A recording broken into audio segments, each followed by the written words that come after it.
last year in my speech at the Hall of Fame. Perception is reality. And, I think sometimes he may have forgotten that, but from Vince. Because Vince, regardless of what anybody thinks, deep in his heart, he's one of the boys. He really is. And he has that.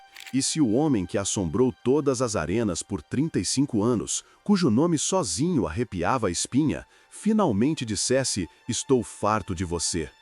Num mundo onde a maioria dos lutadores entra em conflito com seus promotores, move processos judiciais e depois lucra, a parceria de décadas do Undertaker com Vince McMahon tem sido nada menos que uma anomalia corporativa.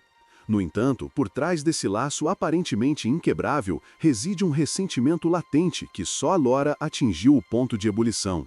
Hoje, vamos desvendar as camadas desta relação icônica, mergulhando na gênese da personagem Undertaker, nas ferozes Monday Night Wars, nos confrontos criativos da Attitude Era e nas recentes tempestades legais e éticas que abalaram o império de McMahon. De uma amizade nos bastidores que serviu como a consciência de McMahon, ao momento em que esses laços foram testados por alegações que abalam os próprios alicerces do negócio, exploraremos por que o Deadman, a personificação da lealdade, agora declara guerra ao Chairman. Prepare-se, esta é a história não contada de por que The Undertaker finalmente odeia Vince McMahon. No mundo do wrestling profissional, um lugar nascido de emoções carnavalescas e de uma força de trabalho em constante mudança, emergiu um laço que parece quase impossível de entender. 35 anos de parceria entre Mark William Calloway, conhecido por milhões como The Undertaker, e Vincent Kennedy McMahon, o chairman da maior promoção de wrestling do mundo, desafiam o roteiro habitual. Enquanto a maioria dos artistas da indústria flutua de um contrato para outro, travando batalhas legais e reunindo-se apenas por um cheque, Calloway e McMahon mantiveram um fio ininterrupto de lealdade que se tornou uma corrente silenciosa na história da empresa. A semente dessa relação foi plantada em um momento de dúvida.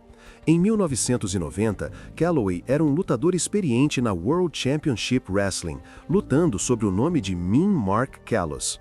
Suas atuações eram comuns e suas perspectivas na principal promoção eram sombrias. Ele havia ouvido sussurros sobre uma chance de se juntar à World Wrestling Federation, mas o primeiro vislumbre de seu talento foi recebido com resistência. Quando uma luta com Lex Luger no Great American Bash o deixou com uma anca deslocada, Calloway ainda assim subiu ao ringue, esperando garantir uma reunião com McMahon. No entanto, a filmagem que McMahon revisou não conseguiu despertar nada além da impressão de um atleta alto e magro que se encaixava no estereótipo genérico de jogador de basquete, que McMahon não gostava. A avaliação inicial foi direta, não havia nada de especial nele. Não foi o talento que chamou a atenção de McMahon, mas a ideia que ele conseguia conjurar em sua mente. O Undertaker era uma personagem concebida pelo próprio McMahon, uma figura silenciosa, semelhante a um ceifador, um vilão que poderia contrapor o herói Hulk Hogan com uma presença estoica, quase intocável. O Undertaker era a propriedade intelectual de McMahon, um recipiente para uma história que exigia um artista que pudesse submergir sua própria identidade na máscara do gimmick. Quando Calloway finalmente estreou a personagem no Survivor Series de 1990, seu estoicismo e fisicalidade validaram a visão de McMahon e a parceria começou para valer. Os meados da década de 1990 trouxeram uma tempestade ao mundo do wrestling, as Monday Night Wars. A WCW, apoiada por um magnata da televisão, aliciou talentos-chave da WWF com ofertas lucrativas. Durante um período em que a sobrevivência da empresa estava em jogo, a lealdade de Calloway tornou-se uma tábua de salvação. Ele foi cortejado pela WCW, mas permaneceu, citando uma dívida pessoal a McMahon por lhe ter dado a oportunidade que outros haviam desprezado. A sua escolha não foi meramente contratual, foi uma declaração de honra. Dentro da comunidade dos bastidores, Calloway emergiu como uma presença estabilizadora, liderando um grupo de wrestlers que atuava como contrapeso às facções mais voláteis. A capacidade da WWE de navegar na turbulência interna dependia de uma figura que pudesse manter os egos sob controle e carregar a tocha criativa quando outros eram tentados a desviar-se. Mesmo quando a WWE se voltou para um conteúdo mais ousado no final dos anos 90, Calloway permaneceu uma mão firme. O auge criativo e talvez o ponto mais baixo da sua colaboração com McMahon desenrolou-se durante a Attitude Era. No início de 1999, o Undertaker tornou-se o líder de um grupo cultista conhecido como Ministry of Darkness. A storyline empurrou a personagem sombria para um confronto direto com a família de McMahon. O Undertaker atormentou a esposa de McMahon, queimou o seu precioso ursinho de peluche e, mais chocantemente, sequestrou a sua filha Stephanie. A premissa narrativa era que o Undertaker estava a servir um poder superior misterioso, uma força para além de si mesmo. O público ficou a questionar se tratava de uma nova chegada, de uma lenda que regressava ou de algo completamente diferente. Quando a verdade foi finalmente revelada num episódio de Raw, a revelação chocou os fãs e sublinhou o controle absoluto de Don't let what we're doing at night get in the way of business. I mean, that was a McMahon sobre a narrativa. Nesse momento, o poder superior foi divulgado como sendo o próprio McMahon, falando numa nova personagem, a mesma voz que tinha guiado a história desde o início. Os críticos rotularam a storyline como um erro criativo, citando a sua lógica convoluta. No entanto, foi uma clara demonstração da vontade de McMahon em dobrar a sua própria personagem para servir objetivos de negócio maiores. Ao fazê-lo, ele exigiu que Calloway desempenhasse um papel subserviente, sacrificando a mística do Undertaker em prol da storyline abrangente que gerou a maior receita. Ao longo desses episódios, o papel de Calloway como recipiente, mentor e estabilizador permaneceu inalterado. Ele era o conduto pelo qual as ideias de McMahon fluíam, a figura que podia incorporar os aspectos mais sombrios do universo WWE, mantendo a ilusão do mundo roteirizado. A relação cresceu para além de empregador e empregado, tornou-se uma parceria mútua, embora por vezes tensa, onde a confiança e o respeito eram as únicas moedas que importavam. Este arco narrativo ilustra como uma única personagem pode tornar-se um pilar num ecossistema corporativo maior. O Undertaker não era apenas uma atração. Ele era a consciência, a âncora, a força estabilizadora que permitia a McMahon experimentar, adaptar-se e manter a empresa à tona nos períodos mais voláteis. Nos anos que se seguiram, o laço permaneceu inquebrável, um testemunho silencioso de uma parceria que sobreviveu aos inevitáveis altos e baixos de um negócio construído no espetáculo e na improvisação. A saga da relação do Undertaker com Vince McMahon há muito que era enquadrada como uma parceria corporativa. Mas, à medida que os anos passavam, as linhas entre empregador, mentor e pai substituto confundiam-se numa algo que se assemelhava a um laço familiar. Mesmo na reforma, a narrativa de que McMahon era uma figura paternal persistiu, um testemunho do poder dessa dinâmica na formação da vida de Mark Calloway. Quando a WrestleMania 30 chegou em 2014, o evento foi mais do que um espetáculo. Foi um momento cultural que redefiniu a percepção pública do papel de McMahon. O ringue tornou-se um palco onde a imagem de McMahon mudou de um executivo corporativo sem rosto para uma figura paterna visível, um homem que podia ser visto a caminhar ao lado da imponente figura do Undertaker. Esta transição foi marcada por uma cena que muitos nunca esquecerão. McMahon, de pé à margem, a observar a mão de Calloway ser erguida, a arena explodir em aplausos, mas com uma gravidade silenciosa que só um pai poderia comandar. O público sentiu que o sucesso do espetáculo dependia desta presença paternal, e a narrativa era que o investimento emocional de McMahon em Calloway já não era um artifício de enredo, mas uma conexão humana genuína.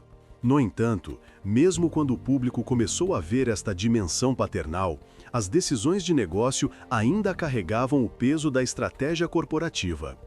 O momento que se tornaria um dos mais comentados na história do wrestling chegou quando a questão de terminar a lendária streak foi colocada. Durante 21 WrestleManias consecutivas, o Undertaker permaneceu invicto. Essa sequência não era apenas uma narrativa, era uma marca, um ativo que podia comandar maiores vendas de bilhetes e uma narrativa mais cativante. A decisão de finalmente terminá-la teve de ser tomada no coração da empresa, e Vince McMahon foi quem deu a palavra final. A hesitação de Calaway era palpável.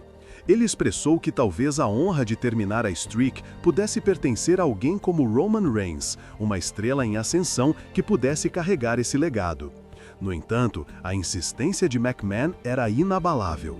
Calaway, com o seu pragmatismo característico, acabou por ceder, dizendo a si mesmo: é o seu espetáculo, é a sua decisão. A escolha não era sobre perda ou vitória. Era sobre reconhecer a hierarquia que definira sua relação desde os primeiros dias das Monday Night Wars. Mesmo naquele ponto, o Undertaker não era quem decidia os termos do seu legado. Ele estava executando a vontade do homem que construíra a casa. A própria luta foi uma masterclass de drama.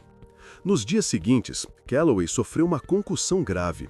Ele desmaiou nos bastidores, a adrenalina da luta ainda pulsando em suas veias, e foi levado às pressas para um hospital em Nova Orleans. Em um momento que ninguém jamais imaginara, McMahon abandonou o evento inteiro. Ele deixou a arena com Calaway, uma decisão que ecoou por todo o ecossistema da WWE. A ausência da Gorilla Position na transmissão foi sentida como um comandante de campo de batalha abandonando as linhas de frente. Foi uma violação de protocolos sem precedentes, mas enviou uma mensagem clara. O bem-estar do Undertaker, o pilar da empresa, era primordial, e a máquina corporativa se curvaria para preservá-lo. A memória de Calaway daquela noite era nebulosa. Ele admitiu não ter lembrança da luta ou do rescaldo. A dependência de McMahon e sua esposa Michelle McCool para navegar pela crise sublinhou a intimidade que já havia começado a se enraizar. Quando seu pai faleceu, Calaway procurou McMahon para uma presença paterna substituta, e o laço se fortaleceu.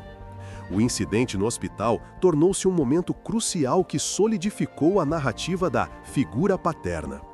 Nos anos crepusculares que se seguiram a WrestleMania 33, a dinâmica entre os dois entrou numa nova fase. O declínio físico de Calaway era de conhecimento público. O documentário Undertaker Revealed capturou os momentos que se tornariam emblemáticos: a reforma, o meme Crying Vince, a indução ao Hall da Fama. A presença de McMahon durante estes eventos foi um testemunho do seu papel contínuo na vida de Calaway. No entanto, a relação foi testada. O ambiente corporativo, agora sob a alçada da TKO, começou a infiltrar-se nos projetos independentes de Calaway.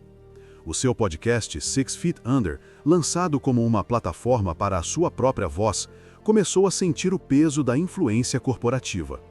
O co-apresentador Matt foi substituído por Michelle McCool, um ato que sugeriu uma impressão subtil, mas inconfundível, da WWE naquilo que deveria ser um empreendimento pessoal. Essas mudanças nos bastidores e nas esferas públicas revelaram um padrão. A lealdade de Calaway permaneceu intacta, independentemente das nuvens morais ou legais que pairavam sobre McMahon. Em janeiro de 2024, quando o processo de Janelle Grant acusou McMahon de tráfico e levou-a à sua demissão, Calaway não respondeu. Ele permaneceu em silêncio, um apoiador silencioso, recusando-se a juntar-se ao coro de condenação. Mais tarde, ele falou publicamente, usando a frase "casas de vidro", glass houses, defendendo sua amizade e recusando-se a julgar. Ele argumentou que a lealdade, que se estendera por décadas, transcendeu a indignação moral imediata. A mesma lealdade que havia mantido a mão do Undertaker erguida em 1999, agora o protegia da mais forte reação pública. A aquisição corporativa do 6 Feet Under no início de 2025 adicionou outra camada de complexidade. Embora o conteúdo do programa tenha permanecido, a própria estrutura da plataforma mudou. A presença de Michelle McCool no podcast, em oposição ao co-anfitrião original Matt, sugeriu que a plataforma de Calloway estava agora dentro do ecossistema corporativo da WWE. Isso levanta questões sobre a liberdade de expressão, mas a defesa de McMahon por parte de Calloway permaneceu pessoal e inabalável. A sua postura de esperar para ver, anteriormente evidente quando ele permaneceu para o acordo da SEC em janeiro de 2025, continuou inabalável. Em fevereiro de 2025, o Undertaker e McMahon apareceram juntos no Super Bowl LX em Nova Orleans, um local que se tornara novamente um palco onde o mundo do wrestling confrontava a imagem danificada de McMahon. A cena era marcante. Calloway, em seu icônico preto, ao lado de McMahon, um homem frágil, mas determinado. A reação pública foi imediata, mas a presença de Calloway foi um poderoso endosso. Ele parecia atuar como um escudo humano, um testemunho visível de que seu laço com McMahon poderia resistir mesmo às tempestades mais implacáveis. Através de todos esses momentos, o incidente no hospital, a concussão, a indução ao Hall da Fama, o meme Crying Vince, a infiltração corporativa em seu podcast e a aparição no Super Bowl, uma coisa permaneceu consistente. A lealdade do Undertaker a Vince McMahon era absoluta. Cada evento reforçou uma narrativa que não era meramente uma transação comercial, mas um laço inquebrável que sobreviveu a ameaças de falência, escândalos e batalhas legais. A relação do Undertaker com McMahon tem sido a espinha dorsal da história do wrestling profissional moderno, uma história em constante desdobramento que mostra como o legado de um homem pode ser moldado pela influência inabalável de outro. O final dos anos 90 foi um campo de batalha de estilos, com a era dourada da WWE a chegar ao fim e uma nova era, mais arrojada no horizonte. Nesse espaço, Mark Calloway, então um lutador de estatura mediana, magro e ruivo, conhecido como Mean Mark Callows, já sentiu o peso de ser ignorado. O seu manager na WCW, Paul Heyman, via o potencial, mas os bookers não. Quando Ollie Anderson lhe disse que ninguém vai pagar para te ver lutar, a ânsia por algo maior instalou-se nos seus ossos. Foi Vince McMahon quem poderia ter oferecido aquele palco maior. No entanto, o primeiro encontro entre os dois foi tudo menos tranquilo. A infame preferência estética de McMahon por wrestlers altos e musculosos, Warrior, Hogan, Hércules, significava que o esguio Calloway não se encaixava no molde do jogador de basquetebol alto. Essa primeira reunião foi cancelada, um sinal de que Calloway ainda não era um eleito. Ele teve de provar o seu valor numa sala que já tinha decidido não confiar nele. Esse campo de provas surgiu na forma de uma nova personagem que se tornaria o Undertaker. O conceito exigia uma persona centralizada na morte, lenta, sem emoção e essencialmente um zombie a entrar no ringue. A microgestão de Vince nos primeiros dias era implacável. Ele ditava a caminhada de zombie do Undertaker, a forma como os seus passos deviam soar como uma marcha fúnebre, e o timbre baixo e rouco da voz que ecoaria pelas arenas. O treino inicial foi brutal. O Undertaker teve de aprender a vender o silêncio, a manter o público na ponta da cadeira enquanto entregava a mesma rotina em qualquer luta. Nesse primeiro capítulo, Calloway era o aluno e McMahon o diretor. A sua relação começou como um acordo transacional, mas já apontava para um laço que se tornaria profundamente pessoal. Quando o Monday Night Wrestling foi lançado em 1995, os dois gigantes, WWF e WCW, travaram uma guerra de semanas. A WCW podia oferecer muito dinheiro às estrelas de topo. Kevin Nash e Scott Hall saíram por dinheiro. Bret Hart foi empurrado para o controverso Montreal Screwjob. E, no entanto, o Undertaker ficou. O raciocínio de Calloway era simples, mas profundo. Os wrestlers são notoriamente maus poupadores, e a estabilidade era mais valiosa do que dinheiro rápido. A WWF tinha uma fórmula comprovada para tornar uma personagem um monstro, e a vontade de Vince em proteger a visão criativa deu ao Undertaker uma plataforma que a WCW não podia igualar. A lealdade do Undertaker à WWF durante este tempo foi um investimento em longevidade em vez de um sprint. Nos bastidores, a Bone Street Crew, Yokozuna, The Godfather, Savio Vega e outros formaram uma irmandade. A tatuagem BSK no estômago de Calaway tornou-se um distintivo de pertença. Ele serviu como o juiz do simulado Tribunal dos Lutadores, Wrestlers Court, uma forma de resolver disputas nos bastidores sem interferência da gerência. Este arranjo destacou como Vince dependia do Undertaker não apenas para o trabalho no ringue, mas também como uma âncora cultural que podia manter a ordem e reforçar a narrativa de lealdade. Era uma peça pequena, mas essencial do quadro geral, uma forma de evitar que os frágeis ecossistemas da indústria se desmoronassem. O Corporate Ministry, Ministério Corporativo, tomou um rumo dramático com a storyline do Higher Power. O Undertaker foi forçado a obedecer à figura enigmática que controlava a direção da WWE. A aceitação de Calaway do Higher Power, sem questionar os motivos, ilustrou um tipo de obediência nascida da confiança. A manipulação de Vince era evidente. Ele enviaria o Undertaker para o hospital por um colapso súbito, como se fosse um velho amigo que precisava de ajuda, em vez de uma vítima de um gigante corporativo. Este momento de vulnerabilidade, quando Vince deixou o ringue para uma emergência médica da vida real, confundiu as linhas entre amor e culpa. Entrando nos anos 2010, a streak do Undertaker tornou-se um motor de receita. O número de vitórias consecutivas, cada uma promessa aos fãs, foi monetizado através de merchandising, compras de pay-per-view e posicionamento da marca. Vince protegeu a saúde do Undertaker para garantir a continuidade da streak. A decisão de terminar a streak em 2014 foi uma reviravolta cruel. Calaway, sem sequer se lembrar da noite em que perdeu a sua posse mais valiosa, assistiu ao fim. Ele perdeu uma parte de si mesmo, uma tragédia que ecoou na sua própria mente, uma memória que desvaneceu tão abruptamente quanto as luzes do ringue se apagaram. A visita ao hospital que se seguiu foi menos sobre tratamento médico e mais um momento sóbrio de culpa para Vince e de amor por um soldado leal que tinha sido levado longe demais. Os anos 2020 introduziram um tipo diferente de momento mediático. O meme Crying Vince, uma imagem viral das lágrimas inesperadas de McMahon numa cerimônia, tornou-se um marco cultural. Lembrou a todos que o Undertaker era a única constante quando o resto do elenco começou a desmoronar-se ou a tomar ações legais.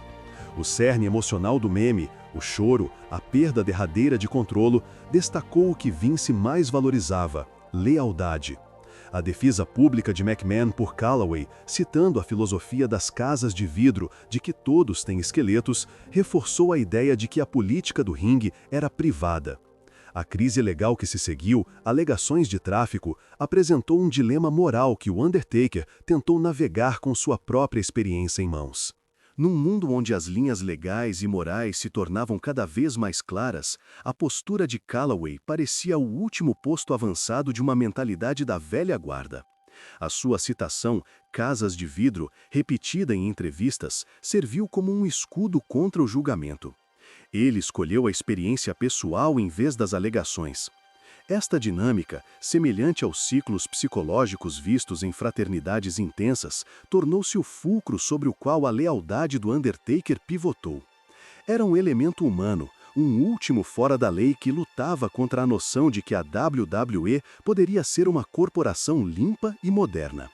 Ao longo de todos estes anos, a relação do Undertaker com Vince McMahon tem sido de fato a espinha dorsal do wrestling profissional moderno.